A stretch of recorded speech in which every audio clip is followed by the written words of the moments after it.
बुद्धिबळ world cup मध्ये दिव्या देशमुख विजयी झाली। दुसऱ्या ट्राई ब्रेक राउंड मध्ये तिने विजय नोंदवला। ग्रँड मास्टर दिव्या देशमुख विश्व विजयी ठरली। बुद्धिबळ वर्ल्ड कप मध्ये दिव्या देशमुख आता विजयी झाली। दुसऱ्या ट्राई ब्रेक राउंड मध्ये तिने आपला विजय नोंदवला। ग्रँड मास्टर दिव्या देशमुख आता विश्व विजयी ठरली। क्रीडा जगतातून महत्त्वाची बातमी सध्या आपण पाहतोय। बुद्धिबळ वर्ल्ड कप मध्ये आता दिव्या देशमुख विजयी झाली। दुसऱ्या ट्राई ब्रेक राउंड मध्ये तिने आपला विजय नोंदवला।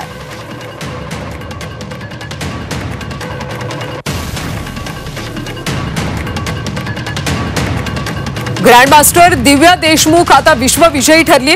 दुसऱ्या ट्राई ब्रेक राउंड मध्ये तिने आपला विजय नोंदवला। बुद्धिबळ वर्ल्ड कप मध्ये दिव्या देशमुख विजयी झाली।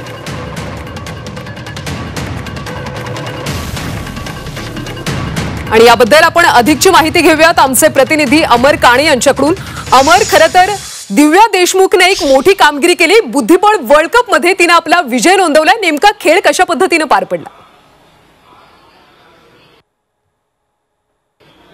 खरं तर ऐतिहासिक असा हा क्षण आहे। किंबहुना भारताची पहिली अशी बुद्धिबळपटू ठरलेली आहे। आतापर्यंत कोणीच भारताची कोणतीच महिला बुद्धिबळपटू चॅम्पियन ठरली नव्हती आणि कोनेरू हम्पी विरुद्ध तिने हा विजय मिळवलेला आहे। सगळ्यात महत्त्वाचं म्हणजे अतिशय भारदार कामगिरी। अवघ्या 19 वर्षाची ही मुलगी, कारण की 13व्या वर्षी मला आठवतं तिच्याशी जेव्हा भेटलो होतो तेव्हा तिला पहिला शिवछत्रपती अवॉर्ड मिळाला होता आणि अगदी लहान वयापासूनच तिच्यात ती चुणूक बुद्धिबळातली दिसून येत होती आणि आज तिने सिद्ध केलं की सातत्य, जिद्द आणि याच्या जोरावर तिने आज विजय मिळवला। खरं तर या संपूर्ण स्पर्धेमध्ये टायब्रेक तिने अतिशय नेत्रदीपक कामगिरी केलेली आहे। क्वार्टर फायनल असो, सेमी फायनल असो किंवा आता हम्पी विरुद्धची फायनल, अतिशय अफलातून अशी कामगिरी राहिलेली आहे। पहिल्या दोन्ही लढती ज्या होत्या अंतिम लढतीच्या त्याच्यात ते दोन्ही बरोबरी सुटल्या होत्या। त्यानंतर आज पहिल्या ज्या दोन लढती झाल्या त्या दुसरी पहिली टायब्रेकर जे होते तो सुद्धा ड्रॉ झाला होता, पण त्यानंतर निर्णायक जी मॅच होती म्हणजे ब्लिट्सच्या होण्याअगोदर जी मॅच होती त्या मॅच मध्ये एक लहानशी चुकी हम्पीने केली आणि त्याचा पुरेपूर फायदा दिव्याने घेतला आणि अफलातून असा विजय मिळवलाय। एकमेव द्वितीय असं कामगिरी म्हणता येईल, कारण की दिव्याला मी गेल्या एक टप्प्यापासून पाहतोय। अतिशय सातत्यपूर्ण जिद्दीने खेळणारी ही पोरगी अवघ्या 19व्या वर्षी वर्ल्ड चॅम्पियन होते। हे केवळ नागपूर करता नव्हे, महाराष्ट्र करता नव्हे, भारताकरता फार मोठी गोष्ट आहे।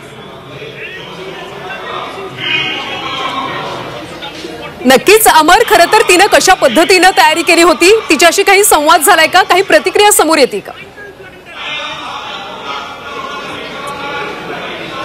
खरं तर आता काही दिवसांपूर्वीच पंतप्रधान नरेंद्र मोदी यांनी तिचं कौतुक केलं होतं, स्वतः ट्विट करून कौतुक केलं होतं। तेव्हा आम्ही तिच्याशी संवाद साधला होता। तेव्हा झी 24 संवाद साधताना तिने आपले ध्येय स्पष्ट केले होते।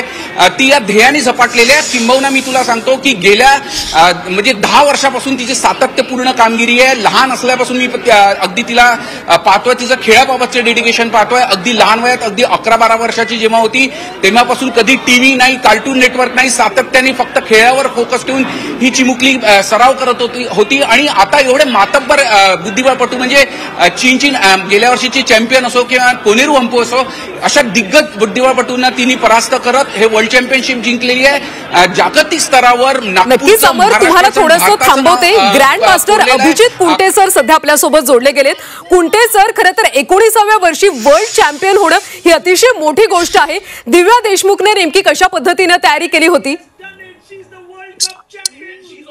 माझ्या मते दिव्याचा हा जो विजय हा खूप मोठा विजय आहे की तिने 2 चायनीज आणि 2 इंडियन हे जे 4 मोठे प्लेयर होते या चौघांना हरवत त्यांनी हा विजय मिळवलेला आहे। तिने कोनेरू हम्पी, द्रोणावली हरिचा, स्टॅन आणि झू जिनर हे जे 4 चांगले प्लेयर होते या चौघांनाही हरवत विजय मिळवलेला आहे। अत्यंत महत्वाचा विजय हा माझ्या मते तिच्या आयुष्यामधला आणि वर्ल्ड कप चॅम्पियन पहिल्यांदाच ती झालेली 19व्या वर्षी। ते सर्वात लहान वर्ल्ड कप चॅम्पियन ती असेल वुमन मधली। तर हा जो नेत्रदीपक तिने कामगिरी केलेली आहे ही महाराष्ट्र, भारत सगळ्यांच्यासाठीच अत्यंत अभिमानाची आहे आणि माझ्या मते एक फ्युचर वर्ल्ड चॅम्पियन म्हणून तिच्याकडे आपण आता बघू शकतो। कुंटे सर, खरं तर अशा पद्धतीनं वर्ल्ड चॅम्पियन होणं ही आपल्या सगळ्यांसाठीच अभिमानाची गोष्ट आहे। नेमकी या सगळ्या खेळाची तयारी कशा पद्धतीने केली जाते? या स्पर्धा खूप अवघड असतात, कारण तुम्हाला ऑलमोस्ट 1 महिन्यासाठी या टुर्नामेंटमध्ये पार्टिसिपेट करायला लागतं. तुम्हाला तुमचे अपोनंट्स माहिती नसतात, तर अत्यंत जोरदार तयारी तुम्हाला या स्पर्धेसाठी करायला लागते. तुम्हाला ज्याबरोबर चेसची तयारी करायची, ओपनिंग करायचे, मिडल गेम करायचे, एंड गेम करायचे, त्याचबरोबर तुम्हाला सायकोलॉजिकली खूप स्ट्रॉंग असायची गरज असते, कारण की तुम्हाला वेगळ्या वेगळ्या अपोनंट्स खेळायचे. आणि त्याचबरोबर तुमचा फिजिकल फिटनेस पण तुम्हाला तेवढाच मेंटेन करायला लागतो, कारण की 1 महिना तुम्ही कंटिन्युअस खेळताय, प्रॅक्टिस करताय, आणि तो जो स्ट्रेस आहे तो तुम्ही सहन करताय.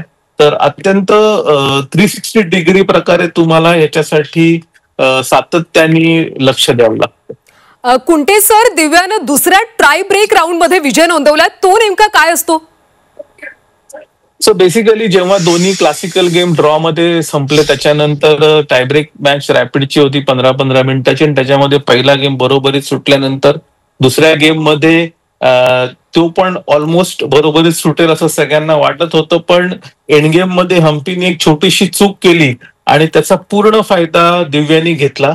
पण दिव्याचं टायब्रेक मध्ये वर्चस्व या स्पर्धेमध्ये दिसून आलं, कारण की तिने झू जिनरलाही टायब्रेकच्या मॅचमध्ये टायब्रेकमध्ये हरवलं होतं, हरिकालाही टायब्रेकमध्ये हरवलं होतं, आणि आज तिने हम्पीलाही टायब्रेकमध्ये हरवलं.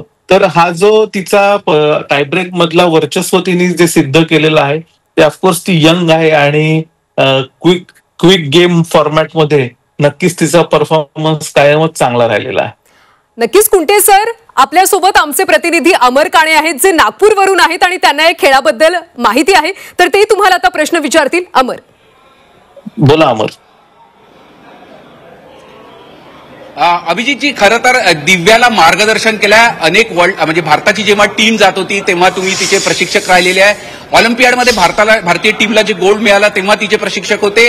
दिव्या अतिशय म्हणजे जिद्दी आणि सातत्यपूर्ण खेळाडू आहे. आजच्या विजयाकडे कसं पाहतात, आणि आतापर्यंतच्या ह्या विश्वविजेतेपदाला तिने गवसणी घातली, त्याच्याकडे कसं पाहता? मी याच्याकडे एकच बघतो की भारताची जी जेन झी आहे ती आता पुढे येते. गुकेश असेल, त्याच्यानंतर आता दिव्या असेल आपली महाराष्ट्राची. ही जी नवीन जनरेशन आहे त्यांनी भारताला जागतिक स्तरावरती मोठं स्थान मिळवून दिलेलं आहे. तिच्याबरोबर ऑलिम्पियाडमध्ये जेव्हा आम्ही गेलो होतो तेव्हा तिचा जो कॉन्फिडन्स होता की कुठल्याही प्लेयरशी खेळताना तो एवढ्या लहान वयात मिळवणं खूप अवघड असतं, पण ती मॅच्युरिटी, तो कॉन्फिडन्स, तो एका फ्युचर वर्ल्ड चॅम्पियनची साक्ष होता असं मला तेव्हा वाटलं. आणि तिने वुमन ग्रँड प्री मध्ये पण चांगला परफॉर्मन्स केला, आणि आता वर्ल्ड कप.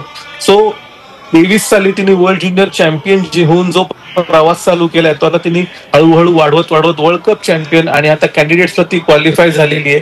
तर माझ्या मते तो जो प्रवास आहे तो असाच वेगाने राहील, आणि पुढचे 15 ते 20 वर्ष बुद्धिबळ जगतावरती ती नक्कीच राज्य करू शकेल.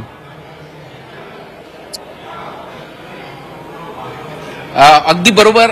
तुम्ही जसं म्हणताय पुढे 10 ते 15 वर्ष दिव्याचे राहील. बुद्धिबळ म्हणजे आपण सगळेजण तिला गेल्या 10 वर्षापासून पाहतो. वयाच्या 13व्या वर्षापासून तिची नेत्रदीपक कामगिरी झाली आहे. तिला पहिला शिवछत्रपती अवॉर्ड आहे. अनेक आंतरराष्ट्रीय स्पर्धा तिने गाजवलेल्या आहे, आणि या संपूर्ण टुर्नामेंटमध्ये सुद्धा तिने अगदी गेल्या वेळच्या जगत चॅम्पियनला हरवलं, आता कोनेरी हम्पूला रोखलं, आणि ज्या पद्धतीने तिचा परफॉर्मन्स आहे खऱ्या अर्थाने ती आता बुद्धिबळातली राणी ठरते.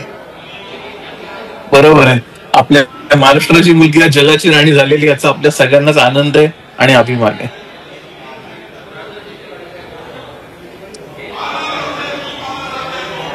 अभिजितजी, या सगळ्या तिच्या यशामध्ये तिचा प्रचंड असा त्याग आहे, कारण की अगदी बालवयापासून टीव्ही पाहत नव्हती, कार्टून नेटवर्क नव्हती पाहत, सगळ्या गोष्टींचा त्याग करत होता, आणि आता त्याचा परिपाक म्हणजे तिला हे विश्वविजेतेपद प्रचंड त्याग आणि सातत्यामुळे मिळताना दिसत आहे. कसं विश्लेषण करणार एक बुद्धिबळपटू, आणि किती प्रेरणादायी आहे तिची कथा? नागपूरमधनं ती आली, आणि तिच्या पालकांचं, तिच्या लोकल कोचेसचं, तिच्या इंटरनॅशनल कोचेसचं, आणि तिचा सातत्य आणि तिचा जो कष्ट घ्यायची तयारी आहे, या सगळ्यांचा परिपाक म्हणून हा वर्ल्ड चॅम्पियनशिप, वर्ल्ड कप पर्यंतचा तिचा प्रवास घडलेला आहे. आणि हा सोपा नसतो. याच्यामध्ये अनेक वेळा तुम्हाला अपयश येतं, अनेक वेळेला तुम्ही थोडक्यामध्ये तिथपर्यंत पोहोचू शकत नाही, पण ह्या सगळ्यातनं निराश न होता तुम्हाला पुन्हा प्रयत्न करायला लागतात. चांगल्या प्रकारे तुम्ही कसं स्वतःला डेव्हलप करू शकता याच्यावरती काम करायला लागतं, आणि हे सातत्यपूर्ण चेसवरती काम करणं हे जे तिचं सगळ्यात मोठं स्ट्रॉंग पॉइंट आहे.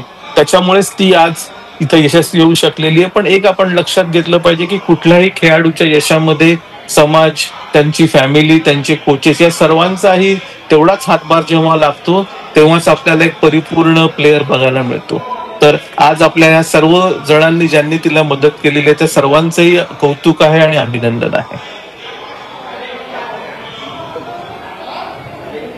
अभिजितजी, खरं तर अनेक वर्षापासून आपण बुद्धिबळपटू घडवत आहे. खरं तर सुरुवातीच्या काळामध्ये जे काही निवडक बुद्धिबळपटूंचे नाव होते त्याच्यात तुमचं नाव यायचं आणि तुमच्याकडनं प्रेरणा घेऊन हे सगळे युवा बुद्धिबळपटू घडत गेले. आता म्हणजे ही जनरेशन जी आहे संपूर्ण ती तुमच्याकडे पाहून घडलेली आहे आणि किंबहुना आता त्यांनी आपला झेंडा जो आहे तो जागतिक स्तरावर रोवलाय. किती आनंद वाटतोय, कारण की तुम्ही म्हणजे कुंटे असो, ठिपसे असो, हे सगळ्यांना पाहूनच हे सगळे घडलेले आहे. 2000 साली पहिल्यांदा वर्ल्ड कप भारतात झाला होता दिल्लीला आणि तेव्हा मी त्याच्यामध्ये पार्टिसिपेट केलं होतं. ओपन मेनचा वर्ल्ड कप होता तो, पण मी फर्स्ट राऊंडला हरलो होतो. पण आज मी बघतोय की दिव्यांनी सगळ्या राऊंड जिंकून वर्ल्ड कप चॅम्पियन ती झालेली. त्यावेळेला वर्ल्ड कप विश्वनाथन आनंदनी जिंकला होता 2000 साली आणि आज 25 वर्षानंतर या वर्ल्ड कपचा विजेता पुन्हा एकदा आपल्याला भारतीय बघायला मिळतोय दिव्याच्या रूपामध्ये. खूप आनंदाची गोष्ट आहे. आजच्या विजयामध्ये एक गोष्ट सगळ्यात महत्वाची दिसली की कमालीचं कॉन्सन्ट्रेशन. हम्पीची हलकीशी चूक झाली आणि त्याच्यावर कुठेतरी दिव्यांनी ती अचूक हेरली आणि तो विजय मिळवला. खरं तर संयम आणि अचूक आणि या सगळ्या गोष्टींचा आज मिलाफ दिव्यामध्ये दिसला. हम्पीची कोणती चूक नेमकी ती नडली तिला आणि दिव्याला त्याचा फायदा मिळाला, कसं विश्लेषण कराल? सो एंड गेम मध्ये ऍक्च्युली हम्पीला खूप इझी ड्रॉ होती, पण ती अजून ते सिम्प्लिफाय करताना तिच्याकडनं एक चूक झाली आणि शेवटच्या टाइम स्क्रॅम्बल मध्ये दोघांनी एक दोन चुका केल्या, ज्याच्यामुळे तुम्ही जर का बघितलं तर गेमचं विश्लेषण ड्रॉ आणि दिव्याचा विजय याच्याकडे 2-3 मूव मध्ये सरकत होतं. पण शेवटची चूक हम्पीने केली आणि जेणेकरून दिव्याचं जे उंटापुटचं प्यादं होतं त्याचं वजीर करण्यापासून ती हम्पी थांबू शकली नाही. पण अत्यंत चांगला अभिजित कुंटे सर, धन्यवाद. तुम्ही सगळी प्रतिक्रिया दिली आणि अमर काणे तुमचे सुद्धा धन्यवाद. खरं तर आपल्या सगळ्यांसाठी हा एक मोठा अभिमानास्पद क्षण आहे, कारण बुद्धिबळ वर्ल्ड कप मध्ये दिव्या देशमुख विजयी झाली. दुसऱ्या ट्राय ब्रेक राऊंड मध्ये तिने आपला विजय नोंदवला. ग्रँड मास्टर दिव्या देशमुख आता विश्वविजयी ठरली.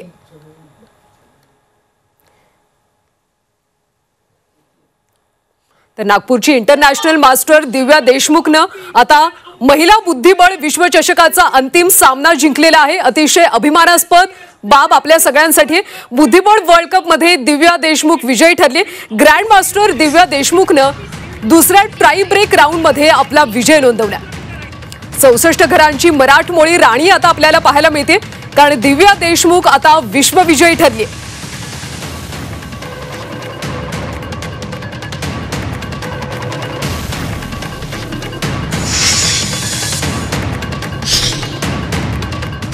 बुद्धिबळ वर्ल्ड कप मध्ये दिव्या देशमुख विजयी झाली. ग्रँड मास्टर दिव्या देशमुख विश्वविजयी झाली. दुसऱ्या ट्राय ब्रेक राऊंड मध्ये तिने आपला विजय नोंदवलाय. त्यामुळे दिव्या देशमुख आता 64 घरांची राणी ठरली आहे.